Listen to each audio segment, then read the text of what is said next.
Welcome to the Resources lesson. In this lesson, we're going to talk about managing your files, your different videos and images and Swift animations, and we'll show you how to upload your content and how to manage it within the campaign. When you work with files such as images or Swift animations, those files get stored on our servers, and anytime a Signage player connects to a particular campaign, the content gets cached at the level of the Signage player. So if there's going to be a loss of internet connectivity, there's not going to be any interruption to your audience. The player just keeps on playing the presentation as is. But again, all the content gets cached on the local player and downloads from our server. So in this tutorial, we're going to show you how to upload the content to our server so it's ready for you to use within your campaign.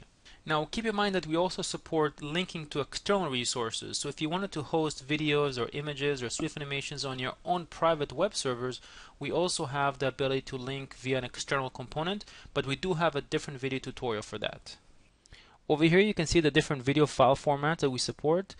FLV Flash Video is actually the most recommended format, and regardless of which format you use, you want to make sure that you use H.264 encoding for that format. So Flash Video with H.264 encoding will really give you the best performance, and the smallest type file with the highest quality. You can do full HD with the FLV H.264 for videos. We do support PNG, JPEG, and GIFs for images. The PNG are recommended and you can do full transparency with them. We do support MP3 for our music background player, and we also support Adobe PDF if you wanted to upload documentation. So here now we're looking at the Signage Studio, and over here under the toolbox you can see that we have the resources module, and we can see the different files that already exist in my campaign. Now if I wanted to actually switch to the full resources module, I can go over here to navigation and enable the resource. And here I'll be presented with all the different files I have in the system that I can work with. If I select a particular file, I'll be able to download and view it.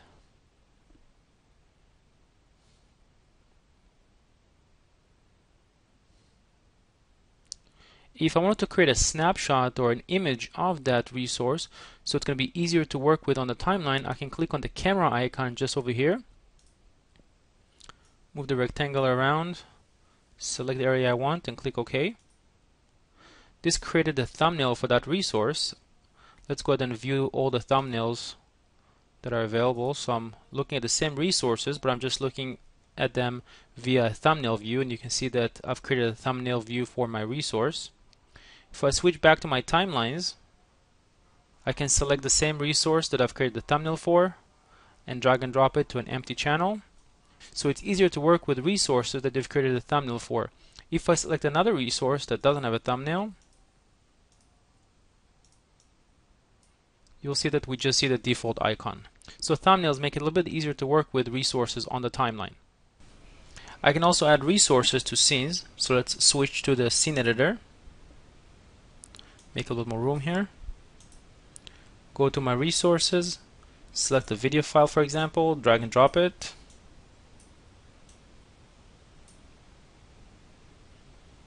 And we're able to position it any way we want within the scene.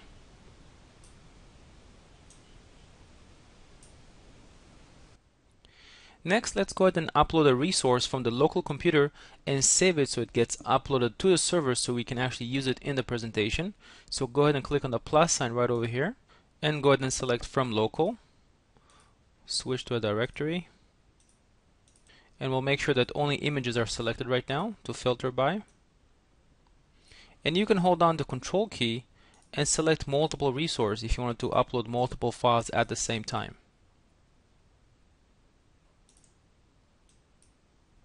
Click on File Save, and the resources will get uploaded to the server so you can begin using them in the presentation.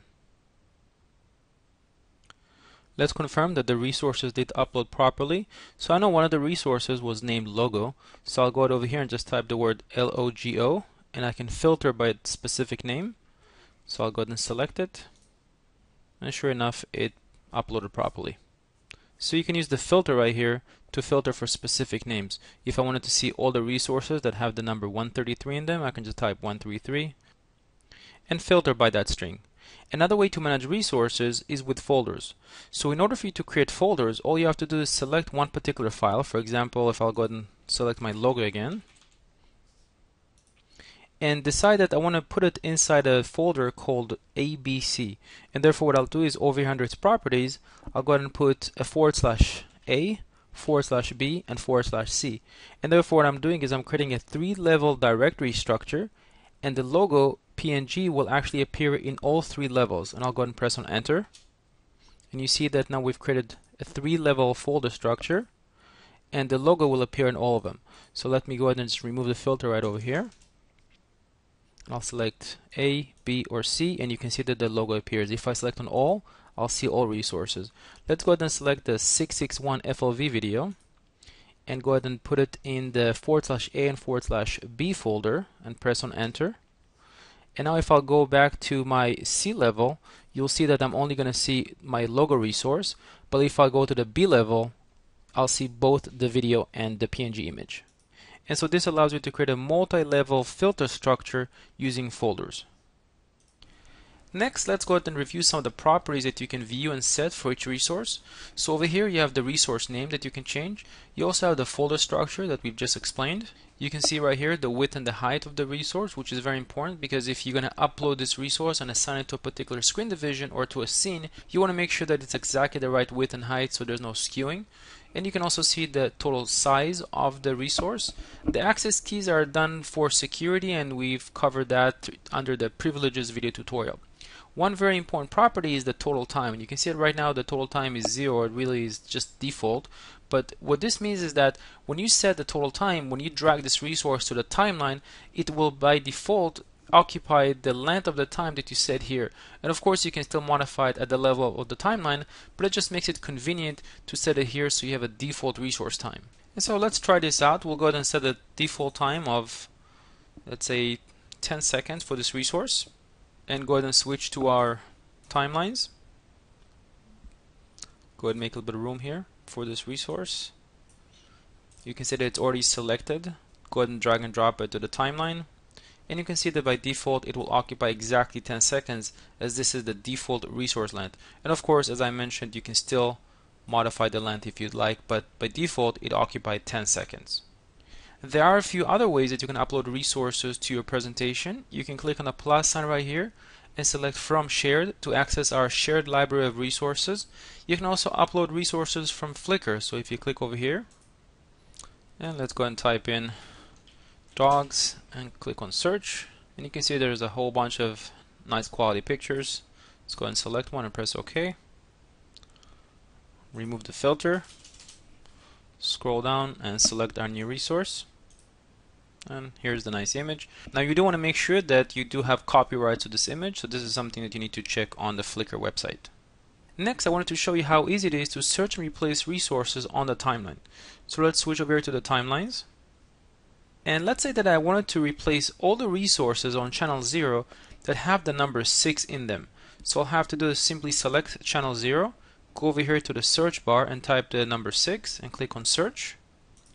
And you can see that it automatically selects all the resources for me that have the number 6 in them. So most of them do, except this resource over here that doesn't have it. In fact, if you want to see what its name, go ahead and extend it. You can see it has the word smoke, so it doesn't have the number 6 and therefore it's not being selected. And now to actually replace the resources, all you have to do is simply select another resource. In our case, we'll just select the image. We'll go ahead and drag and drop it to any one of the selected resources, really anywhere you can drop it. And we'll go ahead and select to replace with the selection. So you don't want to just drop the item, you actually want to replace all the selected items, and click OK. And the corresponding videos were selected with the dropped image. Now let me go ahead and show you another trick that you can use to search and replace. So let's say, for example, you have a resource that's on the timeline and you don't want to have to go ahead and reposition it and resize it every time you want to swap out the resource. So if I have this resource right here that has exactly this size and position and I want to replace it, but I don't want to have to resize and reposition the new resource, all I have to do is double click to load up its properties. And again, select any resource that I want over here from the resource list. So I'll go ahead and select the logo and drag and drop it exactly where it has the image name. And you see that now the resource was swapped out, but it still occupies the same length and position as the previous resource. I'll go ahead and click on File, Save, and the new name of the swapped resource appears here. So as you see, resources are a vital part of your presentation. You upload resource to the servers and they download to each individual player where they get cached. I hope you enjoyed this presentation and thanks for watching.